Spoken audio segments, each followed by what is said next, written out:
Hey guys, what is going on? Today we're going to do a forehand analysis on the Carlos Alcaraz forehand.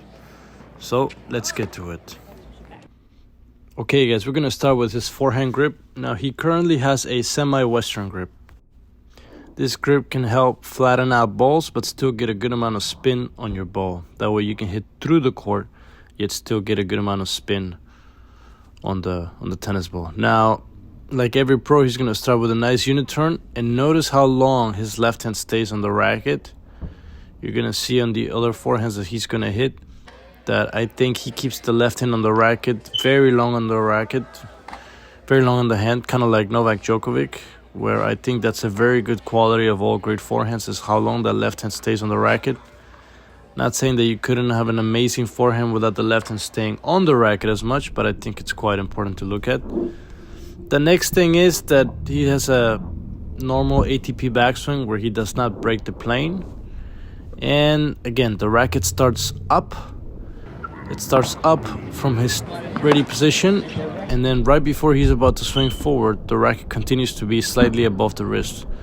Which again, it's another key characteristic of all the great forehands. The racket is up. And even before he starts his forward swing, the racket's still above the wrist. Two keys that are quite important to have a big forehand. In my opinion, it's easy to get good lag on the racket, and the lag is how the butt cap leads first because the big muscle groups are going first. It's easier to get lag when the racket starts up and it's above that wrist. Something else that you may notice is that in practice and even in matches, Alcaraz may not get super low like other players may, but he is very explosive coming off the ground. Now again, even though this is practice and in the matches players get lower, he's not going to be getting that much lower on the ground. However, he is quite explosive. So even though he may not load as low as someone like Ruud on a normal basis, he's still going to be quite explosive coming out of his swing, which I think is one of the reasons why he's got such a powerful forehand, because even though sometimes his load may not be super deep into the ground, he can quite be explosive with it. Okay, now I'm going to be a little picky here. On these next couple of footages, this is going to be the reason why, in my opinion, his forehand is super great, but it's not to the level of Federer and Novak's and Rafa's. And the reason is, if you look very carefully, the racket slightly opens by the time he makes contact on some of these forehands. Now again, this can happen to other players too, but I feel like it happens to him a little bit more than if we compare someone like Novak on a normal basis.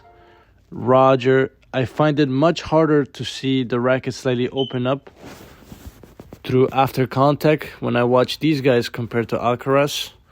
Now again, on these next couple of clips, you're going to see how devastating Carlos Alcaraz's forehand is. And even if it's not, in my opinion, at the exact level of those three guys, it's very, very, very close. Now, some people may disagree on that statement, but again, it's the little things that make a difference. Even though Alcaraz has big, powerful forehand, sometimes his ball can kind of sail a little bit long because sometimes it's just a little bit too flat. And I think part of it is because sometimes either maybe the contact is maybe too in front, or I'm not exactly sure why that racket opens up a little bit. Maybe he doesn't roll the ball as good as the top greatest players of all time. But again, in my opinion, his forehand is still better than 90% of the folks on the tour, in my opinion. There's a reason why he's winning. And I mean, his backhand and his serve are great. His serve is pretty good. His volleys are great. His movement is quite impressive.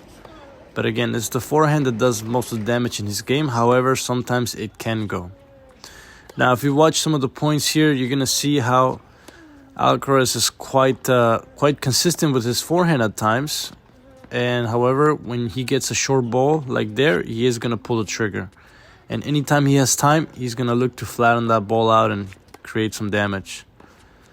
Now, even though I was going hard on his forehand, now you're going to see why sometimes he's also got one of the best forehands. Again, it may not have the most RPM, but is it effective? Absolutely. I mean, you can also say the same thing about Medvedev's forehand. It's a little bit flatter, But I mean, Medvedev got the title of #1 in the world at some point. So, you know, it just goes to show you that sometimes you may not need the RPM of like Federer and Rafa to, you know, be up there. Thank you so much for watching, guys. I'm a big fan of Carlos Alcaraz. Like and subscribe and keep working on your own forehand. Take care.